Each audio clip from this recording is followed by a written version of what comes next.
the Bullcast Podcast. I'm Katie Pickler, and there's no place like home. Lucy, I'm home. Oh, yes, there's Court. And there's the opening bell. What are we talking about today, Katie? Well, What's all that stuff about home? we're going to talk about home. We're going to talk about mortgages. We're going to talk about more than just mortgages. We're going to talk about living. We're going to talk about where you're going to live. It's part of your life. Everybody has to have a roof over their head, right? So, Yes, they have to live somewhere, and it costs something. So we're continuing our debt series. Absolutely. And we're going to make this one a two-part one because there's a lot to talk about when you're trying to figure out where you're going to live and how you're going to pay for it. There is a lot to discuss. Yeah. So, But, let's start out with some fun. What's our top 5 going to be this week? this week, Katie, our top 5 is the top 5 iconic houses in pop culture. Ah, yes. Okay, my number 5 would be this wonderful place in San Francisco. I can hear the music in the background. Jump around, jump around. Yes. Party animals around, kids, all the stuff. Absolutely. Of course, I'm talking about Mrs. Doubtfire. Oh, man, I thought you were going with House Party. Okay, Mrs. Doubtfire. Yes, so that great house that you see in the movie is actually real. It's in San Francisco. It's a Victorian house. I would just love to go there and would hope that by some miracle, Robin Williams would actually still be hiding out there. And That we really would be didn't quite lose the him. miracle. No, I mean, it would just be great. Okay, my number 4, another San Francisco house. You're into San Francisco. I apparently. am. Iconic red door. Absolutely. I think I see Uncle Jesse driving the car right in front of it. Uncle Jesse. Full house. Okay. Yes, I think that any friend I've ever had that goes to San Francisco, you always see that Instagram photo with the full house right behind them. Absolutely. Well, I mean, it has that great park right in front of it where you could sit and picnic and have a picture of yourself in front of the red door. Yeah, but I mean, the phrase they always say on that show, it's always open.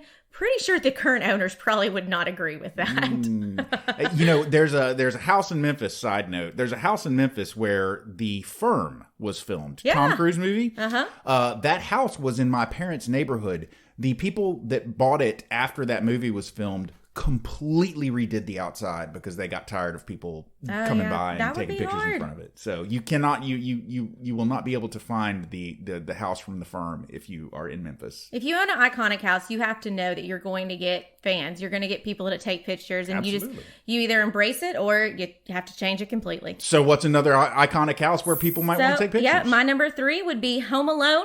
Absolutely. It's in Chicago. What did that man do? Exactly. That house is huge. He took the entire extended family on these trips. Come on. It was massive. How was he affording that? I don't know. I think some he dealt underground drugs. deals. I'm pretty sure there was drugs involved. Number 2, this one is actually in New York, so I'm moving away from Chicago, San Francisco. It is the Money Pit. Okay. Yeah, absolutely. Yeah. Shelley Long, Tom Hanks. Yeah, I and know. it's just a gorgeous looking house. But if you know this movie, then they buy it and they know there's the little things they want to fix up. And it's just a ripple effect. Everything starts falling apart, and the contractors keep saying 2 weeks, 2 weeks, 2 weeks. But it is a great house. Hopefully the owners who have it now, it is not a money pit, and it's not constantly falling apart on them. So it's a real house. Yeah, it's real. Yeah. It's in New York. I hope. Okay, my number 1 is kind of a two-parter. Okay. And you know what? This is a special place in my heart. You're cheating. I know, sorry. Okay. Salem, Massachusetts. Yes, of course, because one Salem. of my absolute favorite movies. Yes. Hocus Pocus. Uh-huh. And you can actually go visit Allison's house and Max's house. Okay. So, and maybe if you stay around long enough, you might actually get to meet the Sanderson sisters. Oh, yeah. We can only hope. I would hope so. Meeting Robin Williams on the front end and the Sanderson sisters on the back end. Absolutely. I have big dreams, people, okay? That's what it is. But let's hear about your 5. My 5 are great houses. My number 5, I threw it on here because I just want to own this house. It's Tony Stark's house. Yes. Yeah, I mean, from Iron Man, and I think he had it up until Iron Man Until it blew 3. Up or something. Yeah. Was it 3 where they blew it up? Yeah. That house with that thing that juts out over the cliff, overlooking the ocean. Are you kidding me? Of course I want to live there. I want to live there all of the time. And so, yeah, I mean. And of course, loaded with all of his toys, right? Well, yeah, I mean, preferably, but I mean, seriously, can you imagine just living with that view? And Pepper Potts? Well, that's another view that I wouldn't mind living with. Number 4, Addams Family. The Addams Family. Yep. Dun-dun-dun-dun. Yeah. Addams Family, I remember the opening to this. I'm not sure if they ever showed the outside of the house except for in the opening. But boy, the opening credits of that TV show and that house, and then of course the movie as well. The house is iconic. It goes down. It is one of the ones that I always think of when I think of like TV houses. My number 3. I'm throwing in Downton Abbey here. I figure if it's a house that has an entire TV show named after it, then it must be good enough to go on my top 5 list. Plus, I wanted to have at least one giant, huge mansion, castle type place, and Downton Abbey would cover that bill, so it would fit Absolutely. that bill. Number 2. Okay, we're doing iconic pop culture houses this week. This could be an iconic pop culture house. It could also be an iconic, real scary haunted house. But for my purposes, we're going with the movie version in Amityville Horror. Oh yes. Those You're coming to my spooky side, Cord. I love it. Those quarter window eyes on that house, man. That whose memory is that not burned into? And my number 1, personally, the thing that the house that I think of whenever somebody says anything about a house, I think about that house up on the hill overlooking the Bates Motel. Of course, I'm talking about the house from Psycho. Ah, yes. I think it's iconic. It was funny. I had to, I always do a little Googling just to see what other people think. And Bates Motel house, Psycho house, was not on a lot of the like major lists. It was out there a couple of times, but it wasn't as popular as I would have thought it would have been, because I mean that's one of the first ones that I think of. But oh well, there's my number 1, Psycho. Very cool. Okay, so we're talking about houses, where you live, and it really starts out with how we did with the cars. This is something that everyone needs somewhere to live. And no matter if you are buying, renting, lucky enough to stay with somebody else, there is a price that comes with living. Yeah.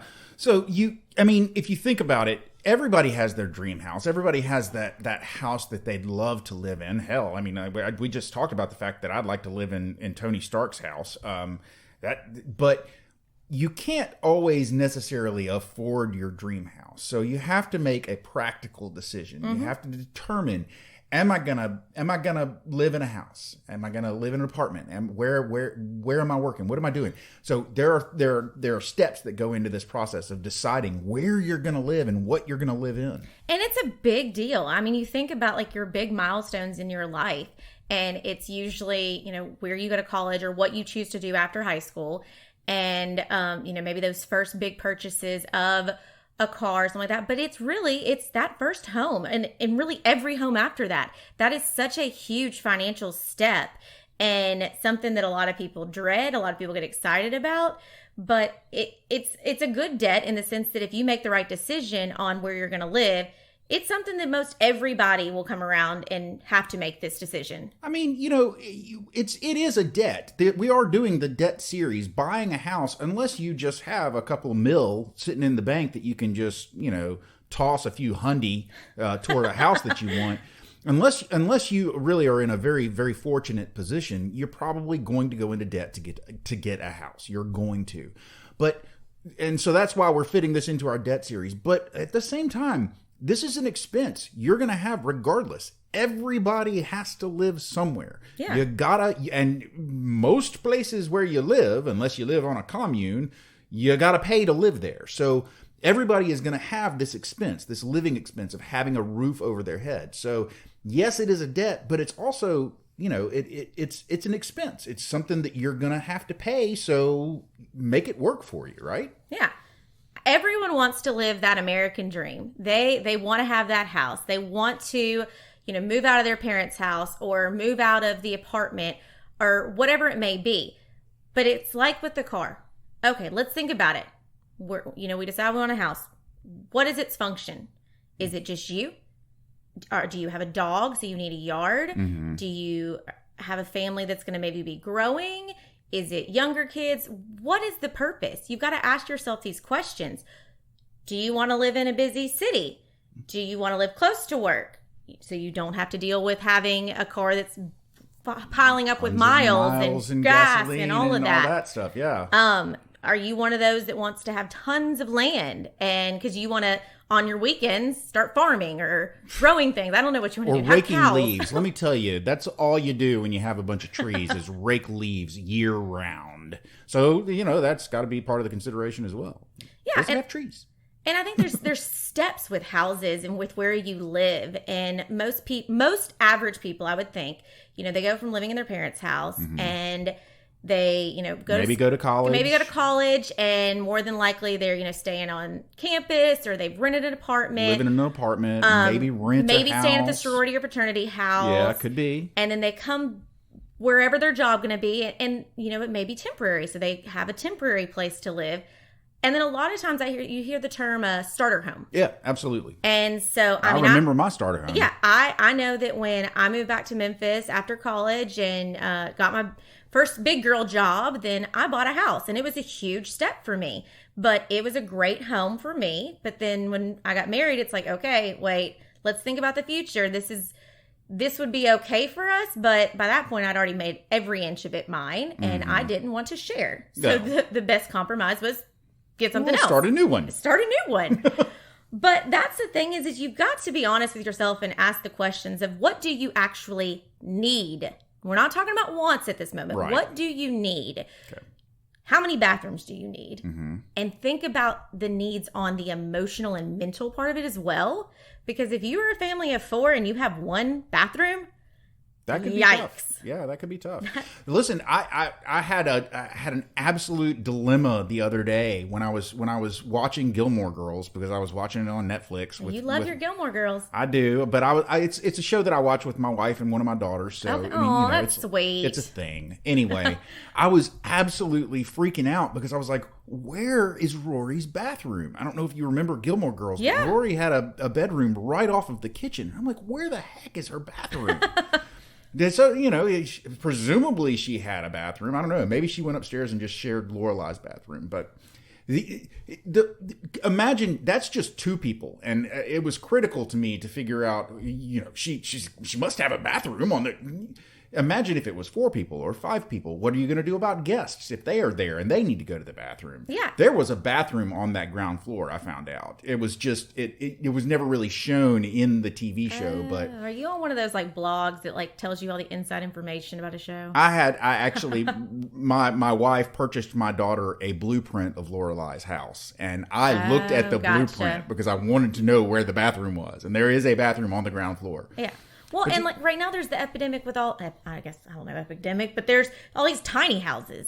Oh man, I love those. I want my own tiny house. Freaks me out. Oh, Atlanta. Where does your stuff go? I mean, I get it. For some people, it's great because it's super efficient and you've got everything kind of compacted together nicely. But if I could maybe live there by myself for a weekend. Absolutely. But with other people, no way. Well, no, I ain't sharing this space or nothing, but as a refuge for me to go and hide, yeah, I want a tiny house. Yeah. So, I mean, you've got your needs and then you've got your wants I think everybody talks about how I really wanted this in my next house, but you have to compromise because reality hits. But you may want things and you can able to find it. You want to have a separate laundry room. You want to have a large garage for you to work on your projects, and you've figure out justifying, okay, is it worth it to spend extra money to get a 4-car garage for you to just tinker around with things? Or is that possibly a budding business I'm bringing them back, cornhole boards. Oh, man. Full circle, buddy. I forgot about cornhole boards. Because a side note with this, I hope you guys realize so much of these episodes, it all ends up being full circle. It comes back to your budget. It does. To understanding your expenses, to understanding everything and making sure it all nicely fits into this big old puzzle. I think about Men in Black, how one of the things it talks about we're just a marble and, some other big aliens holding our marble. So it's I know that's kind of weird analogy. You lost your marbles there, Katie. So I lost my marbles. But it's like everything fits together and it's all a component matching together, and you can't just isolate on one little thing. You've got to look at how this house, how this expense fits into your entire overall picture. Okay, so what decisions have we made so far? When you're talking about a living expense, you gotta first decide, okay, do I want a house or do I want an apartment? Mm-hmm. If I want a house, apartments are great for some people, especially like if you don't have a choice. If you want to live in New York City, you're going to live in an apartment. Yeah, and condos and stuff. Yeah. Not having the yards. Yeah, I mean, listen, believe me, I would love to not ever have to take care of a yard again as long as I live. That would be a bucket list thing for me. So, are you going to live in a house or are you going to live in an apartment? Okay, let's say you choose house. Are you going to rent or are you going to buy? Okay. Mm-hmm. If you're going to rent or buy, regardless, what kind of house do you need? So we're at the step where we've talked about, do you have multiple children? You need a bedroom for yourself? Are you planning on growing in your family? Yeah. Are you just married? You buying your first house? You and your spouse are planning on having children? Why would you buy a house that's only got one bedroom if you're going to be having children and you're going to need a place to store them? I've heard you need to store the children somewhere. Is that they have little buckets. You just put them in at the end of the night, then you pull them out when you're ready to see them again. So, you got to think about, is your family maxed out? My family, for instance, maxed out. As a matter of fact, I'm losing kids left and right. They're moving out on me. So, if anything, if I losing, meaning that he's getting rid of them, sending them off, not like he just dropped them off at the pound and said here. Getting rid of them, but they are growing up and moving out. So if anything, I'm looking at moving into smaller places rather than moving into bigger places. I'm not expanding. I'm contracting. But where are you at that point in your life? Do you have a lot of family that lives in another city? Will they be coming to visit? Will you need a place for them to stay if they come and visit? Do you need a guest room? Do you like to entertain people? Do you like to have Sunday football parties or Super Bowl parties or Oscar parties or whatever? Yeah, it goes back to your priorities and what's important to you. You might need a big giant dining room just so you can set out that buffet. You might need a kitchen. You know what? Everybody always ends up congregating in the kitchen at my parties. Yeah. You might need that extra closet on that second floor to hold all your costumes. You might, although that's a really strange one that not many people need a whole spare closet just for their costumes, Katie. That's just you. Well, okay. It's just you. But I mean, that's you also, we're asking these questions, but we also understand that life happens. And I'm reminded of, they remade this movie, but I'm thinking of the original. It's Yours, Mine, and Ours. It was Lucille Ball, and I cannot remember the husband's name in it. Huh. But she had a large family. He had a large family. They went on a date. They decided to lie to each other about the number of kids they had. And it ended up being like, I think, a dozen kids. And they decided to move into this house. And I mean, this was back in 70s, 80s. It's an older movie, but great. And they only had a couple of bathrooms. And so they literally had to create schedules for who would go in the bathroom and who had to shower and all of these things. And it was color coded because the dad was in the Navy. So it was very much of a drill. Oh, okay. Okay. No, I have not seen the version that you're talking about. You've probably seen the Steve I've seen Martin. The Dennis Quaid. Oh, yeah, Dennis Quaid. That's Dennis right. Quaid version. Yeah. And of course, Steve Martin would have been Cheaper by the Dozen. Cheaper by the Dozen. That's right. Yeah. Yes. That was another big family in a house and blah, blah, blah. But, these things. That was a blending of a family, and so they obviously weren't expecting to fall in love with someone who had a whole bunch of kids of their own. Yeah. So we understand life happens, but we're talking about, look at how you are right now, and let's move to the decision. You know what you want. You know what's important. Let's talk about buying versus renting. Okay. Yeah, so we know it costs money wherever you're going to live.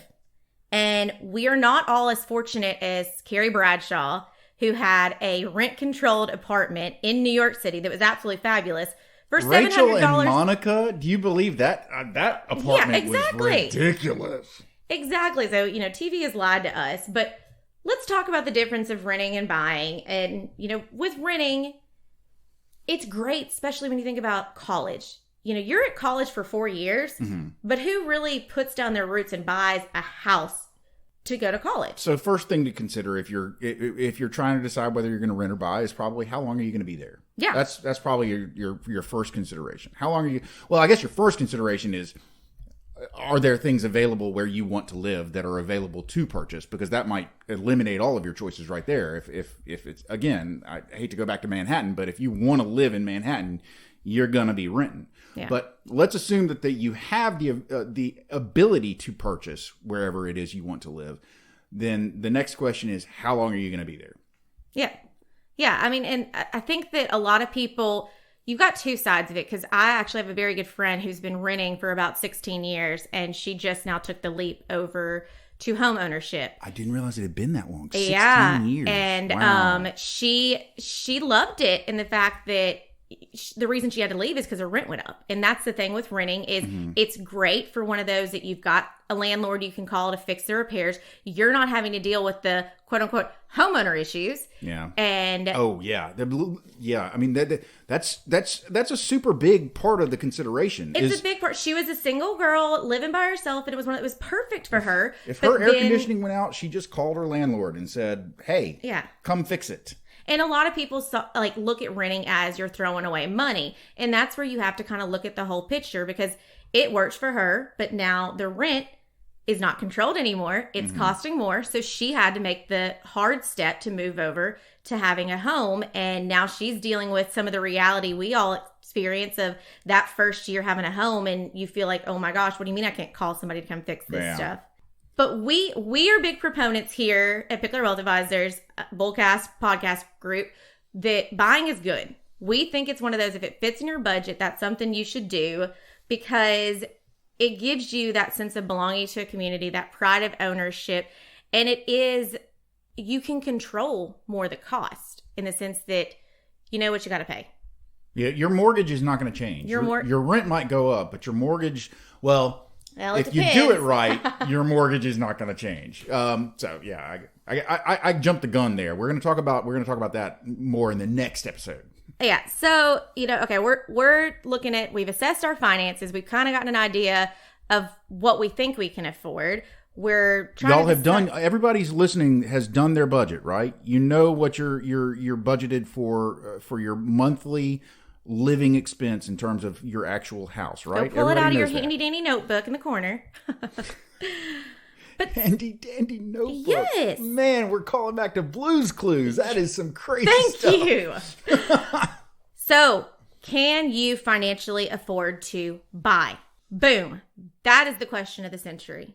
Because most people, that's what they get scared about. I don't think I can afford to buy, because you don't have that checkbook that you can write out $1 million and pay for this. Right. And we're going to tell you through this one and the next one how we can make that happen. So, okay, back in the day, people had land, and when you wanted a house, you got the crew together and you had a house raising, and everybody brought their hammers and built your house. You hoped everybody knew what they were doing. But I mean, I think it was born into you back in the day. You were born with a hammer and a nail, and you would go to the barn raisings, and that's what everybody did. I don't think you had to learn it. I think it was just instinct. I don't know. I could be wrong. I wasn't there.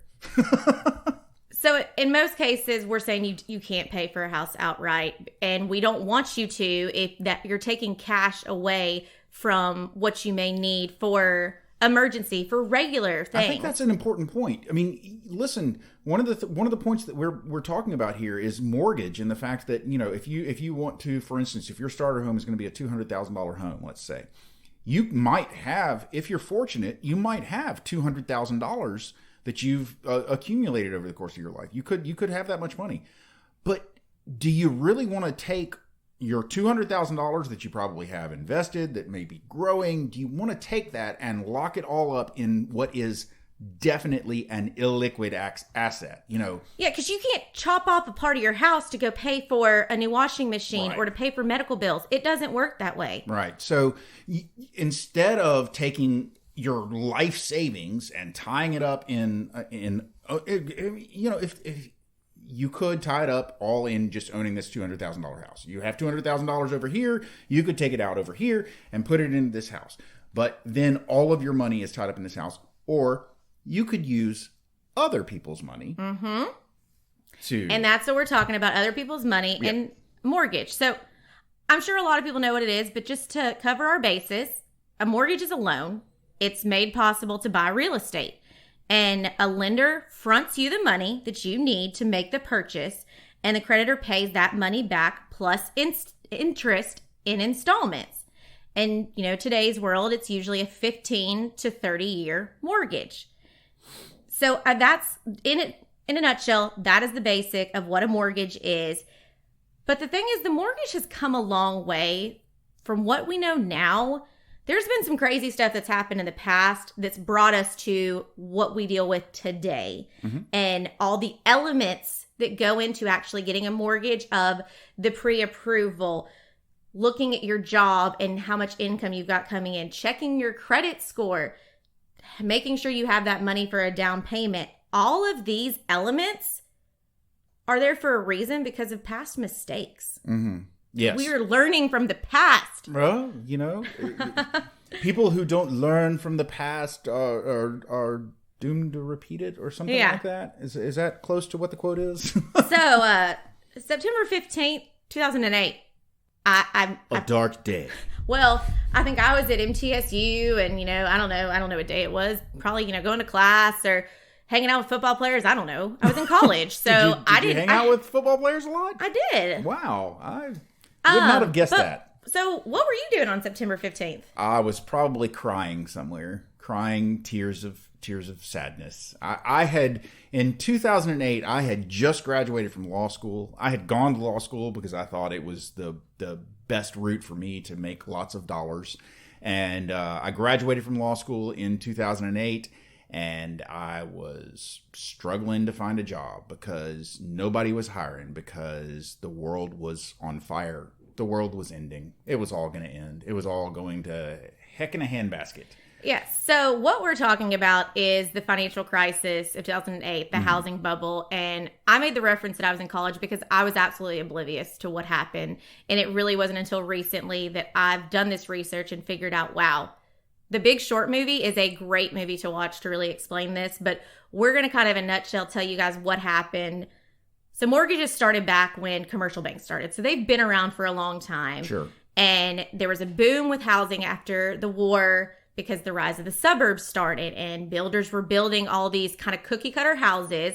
There was things out there to... Mass economies of scale. Yes. You could buy a big giant piece of land and cut it into smaller pieces of land and build a whole bunch of houses at once. And by doing that, you're going to save money because there's a whole lot of things that go into building a house that if you're doing it on a massive scale, then you don't have to do it as much, as many times. And that's when I say economies of scale, that's what I'm talking about is if you have a bigger scale, there are certain expenses that are not going to go up with the number of homes that you're building. And yay, winner, chicken dinner. Yeah. And so, I mean, Dawn, the era of Leave It to Beaver and, all of that American dream, honey, I'm home, meatloaf in the oven, whatever. So, I mean, all of this was going on, and then regulations started getting put into place, and there was some shady stuff of, trying to discriminate who could get loans and not, and it made this great process of, this is what we're going to do. This is the requirements for someone to get a home. Well, then things started changing. We wanted everyone to have the opportunity to get a home. And getting a home is the American dream. Exactly. You got to live that American dream. Mm-hmm. We don't care if you work. We don't care if, you can do whatever you need to do. We're going to give you a house. Because that's what happened, is everyone started seeing, we can profit off of this. Wall Street jumped on board. The builders were on board. Okay, let's just to insert myself, because I feel like it's been a few seconds since I talked. So we started basically after World War II. People came home, started buying houses, moving out to the suburbs. Yeah, there was encouragement. We've jumped forward now by a few decades. 1999, 2000, that's where we are. Okay. So everyone's been embracing. There were some requirements that it was kind of hard to get houses. And then everyone's like, no, but we want everyone to have the American dream. We want them to have homes. Mm-hmm. So, okay, well, let's take away some of those regulations. Let's take away some of those requirements. And this is what dawned, where you didn't have to show proof of your job and your income, and you were getting these crazy interest rates, and you were starting to get into really shady stuff, essentially, that seemed attractive, and you were talking to someone who just all they wanted was a house for their family. And you had these bankers that were, oh yeah, of course we can get you in. I don't care that you're only working, 1 day a month and whatever, maybe we're going to make this work. Because then the bankers were encouraged to give out a lot of loans because Wall Street had jumped on board and was getting some kicks for the number of loans that were put out there, number of mortgages that were written out there. Mm. The builders were getting kicks for the number of houses that were being built. Builders want to build houses. People want to loan money because they make interest on that money. The housing market was booming, so everybody thought, yeah, we can loan you 100% of what the value of your house is, because the value of your house is just going to go up. That's all it's been doing. Yeah, I mean, the housing value, house values were just skyrocketing. Everybody was just bathing in money, basically. And people were buying these ridiculous dream homes. Like, you would have been convinced to buy the Tony Stark house. Buying Tony Stark's house, baby. And banks were competing, and so they didn't want to be the one to say, oh, no, court, I'm not going to give you a loan because I don't think that you can afford to pay this. Well, then Cam's like, come on, court, come over here. I'll give you a loan. So it really was this whole Little did Cameron know I was building Iron Man armor in the basement of my home. I'm just saying. But so it was this whole vicious circle of everybody was trying to feed off each other, and it is just fraud. The loans that were given, people were getting in trouble and putting 3 and 4 loans on their houses.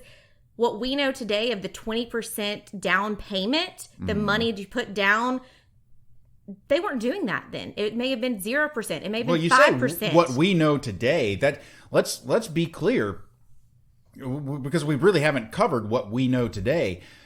So this entire span of time that we're talking about, it happened in the late 90s. Mm-hmm. There was an act passed by Congress, signed by President, I think Bill Clinton, in the late 90s, that basically everybody refers to as deregulation. Yes. There was this whole thing that allowed, that removed some of the restrictions from banks, from investment banks, from commercial banks, retail banking, whether it was, residential loans. It made it a lot easier for banks to merge and combine and do a whole lot of things that they hadn't been doing before. You get these banks that are all of a sudden, you've probably heard the phrase before, too big to fail. Yep. Okay. I think that's another movie. Yeah, because all of these banks started merging and combining into huge, huge entities, and they had all of this money on the line, and it all started with, quote unquote, deregulation. And so everybody was getting greedy. Well, I mean, so all of a sudden you have these banks that almost a decade later, not quite a decade later, they're hitting the skids. They are about to die. They're about to fail, but they're too big to fail. If they fail, then everything goes to hell in a handbasket. And everybody's like, "Oh, it's deregulation. We've got to start regulating again, because obviously the deregulation was bad. Banks are bad, or the investment people are bad, or whatever is bad. Everything was bad. Anything that had to do with money was bad, and we were all evil." Mm-hmm. But it wasn't just banks. It wasn't just deregulation. It wasn't just politicians. It was consumers. People talk about, consumers were predatory lending. Well, you know what? If you are going out and buying Tony Stark's house and you're not making enough money to be able to buy Tony Stark's house, you ought to know better. Everybody's hands were dirty. Everyone's hands were dirty. That's where all these mansions started popping up, and people knew that they shouldn't be in these things. So everyone was at fault. The whole system almost absolutely exploded. It would have been Armageddon, doomsday, and it was absolutely... we were so close. We were on the abyss. Real bad. Edge of the abyss. And 8 million people lost their jobs during this time. 6 million lost homes. Lehman Brothers fell. All these too big to fail banks were falling, and it just was awful. And that's why I feel so guilty. Is I'm sitting, at MTSU in college, no idea any of this craziness is happening. And your dad was a financial advisor. Yeah. And I obviously wasn't talking to him about this, but this whole philosophy of you ought to call Dad. Girls, Call your father. Yes, call your daddies. If you fog a mirror, you got a loan. If you were breathing, you got a loan. And everybody was at fault for this. Mm-hmm. So what did we do? We try and learn from it. People were house poor. That's a term that is kind of a jargon, and I'm going to explain it to you. People spent too much on these houses in the sense that they were buying the Tony Stark house when they should have been buying the, the little shack around the corner. You've got to make sure that you're getting a house that fits with your budget and a reality of what you're making or really what you anticipate to be making so that you can cover the mortgage, you can cover the taxes, you can cover the utilities. Don't buy more house than what you can actually afford. It's simple. Everyone wants the big dream house, but don't get the bigger house if you can't afford it. Again, back to an earlier episode, we said in one of our episodes, what should the total amount of your income that you put toward your home debt be? It's 43%. Yep. And your debt to income on a mortgage on a house should not be more than 43%. So if you are taking home, listen, guys, I'm not going to lie. I don't have my calculator in front of me, so I'm not going to do like the math for you. We don't have the human calculator David Pickler with us right now. Well, yeah, true. Some of us can't do major numbers in our head like David can. So, but I mean, basically 43%. So if your income is $100 a month, then you shouldn't be spending more than $43 a month on your mortgage or on your rent or whatever, Well, and something about it is that I think that what also happened in 2008 was a lot of people were going, oh, well, this house is going to appreciate, or I'm going to always have my job. And unfortunately, we don't want to be Debbie Downers and obviously always be thinking the worst. But you need to make sure when you're making such a big financial decision that you look at the good, the bad, and the ugly. One of my favorite phrases, hope for the best, plan for the worst. Yeah, you've got to plan for the worst because if, you're booming and you're doing great in your job, you need to always kind of lower it and be like, okay, now what is really stable? Like what's real? We obviously can't plan if you're going to get laid off or anything that happens like that. But if you're especially like in a commission job, do not go off of your best absolute month. Go off of your worst. Yeah, always expect that winter is coming. GOT. I mean, harvest your grain. Don't eat it all right now while it's summer. You gotta put some away for when winter hits because winter is coming. Yeah. So this all wraps up to, we said all the elements are a part of a mortgage, the credit, the checking your job, to making sure you've got that down payment, that it's all part of history, and that's why it's in place. And that getting a mortgage is kind of hard and it's strict, but there's a reason for it. Right now, we don't want history to repeat itself. We don't want it to repeat. And, we're touching on it a little bit. The next episode, we're really going to break down all the possible elements of picking a loan and making sure you go with the right people.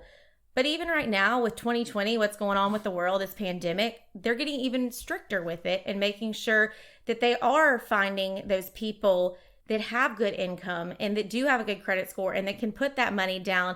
It's not that they don't want to make your dreams come true and give you that house.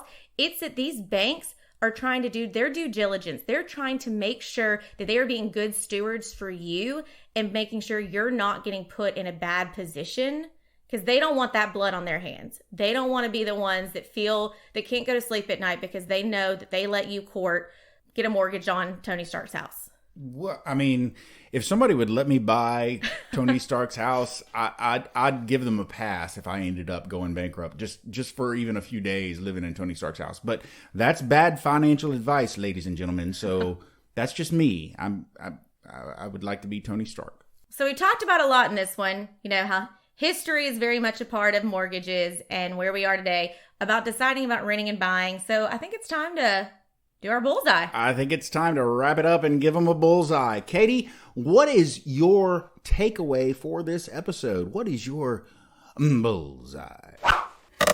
Well, okay, my bullseye. Buying versus renting, that's the biggest decision, I think, is you've got to be real with yourself. Make a list. I mean, that's my best thing to say. Make a list of what you need and what you would like. Look at your budget, figure out what you can afford, and make that hard decision of, deciding, are you going to rent? Are you going to buy? No matter how scary it is one way or the other, just figure out what's going to be best for you, your family, and your future, and how long you're going to be there and what's going to work for you. So that's the important thing. Do your homework, do your research before you even get to the banks to talk about mortgages. Yeah, you don't just go, listen, I guess that leads perfectly into my bullseye, because the American dream is everybody owns a home, right? Okay, that's great. But the American reality is that to own a home, everybody's got a mortgage. Mm-hmm. Make sure you can afford it, but also make sure that you're living in the right place. Make sure you're living in the right space. You've got a decision to make. It's not just about what is your dream house. I love Lorelei's house, but Lorelei's house from Gilmore Girls isn't working for me. Even now, as my kids are leaving, it's just not. It's in Connecticut. I wouldn't mind trying to live in. Anyway, basically, you've got thought that you have to put into it, mm-hmm. and it all is going to come back to the fact that you have a debt that you are paying off, and so. Yes, American dream. I have bucket lists. I have goals. I want to do all of these things. I want to live in all these places. I want to be Tony Stark.